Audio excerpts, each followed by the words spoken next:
Hi everybody, my name is Javier Oda, and I'm currently working at Banco de Crédito, which belongs to Credicorp, the largest financial institution in my country, Peru.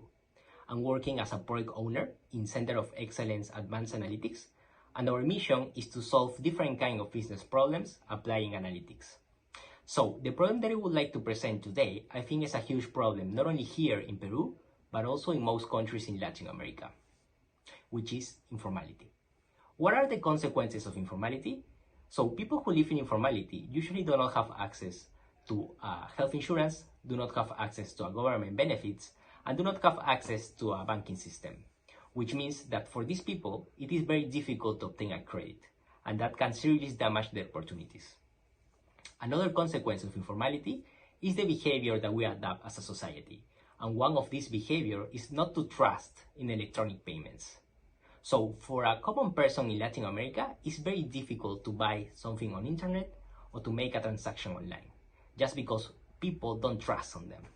And that happens not only for customers, it happens also for suppliers. There are a lot of informal businesses which only accept cash to receive a payment. So before COVID-19, there was a lot of markets, informal markets around the city, which concentrate a lot of people in a small area. And obviously, in those markets, there was a lot of physical contact. Hi all. However, when COVID-19 arrived, almost all countries in Latin America had to shut down their doors, including some businesses from small SMEs to big enterprises, unless they provided primary goods or services.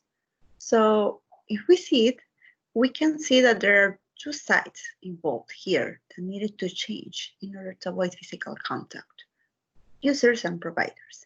Some users did not trust sharing their data or thought they could get stolen if they start using e-commerce, right?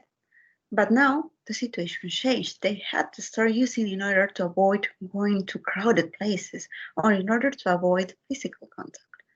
On the other hand, we also have providers, SMEs or big enterprises. However, the problem is more focused on SMEs.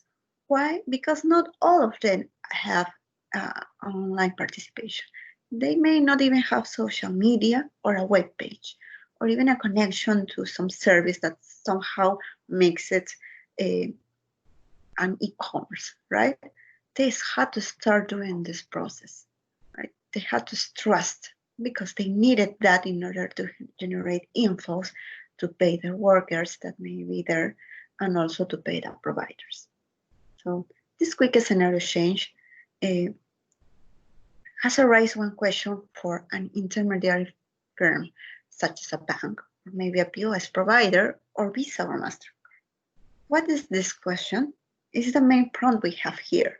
That is, how can this intermediary or neutral enterprises can help this change and make it as reliable and as smooth as possible? Why? Because maybe a user that has not bought before in an e-commerce has a terrible first experience. It's very likely that this user is not going to buy again in an e-commerce. He's going to avoid it. So we'll have to put some efforts in order to make this right. Maybe to make a quick refund or something similar. So what can we do with all the technology we have right now and all the this quick reaction we need, right? We want to focus in this neutral point because both users and providers are really important, and they are the core of the whole financial cycle. They are the ones to somehow ensure these payments and ensure also that the cash keeps on running into the economy and generate jobs and reactivate the economy, right? That's the main problem we want to address in this prompt. Right? What kind of neutral we want to address in this point, and we want to thank you for all your efforts or your ideas shared with us. We really appreciate them, and we wish you good luck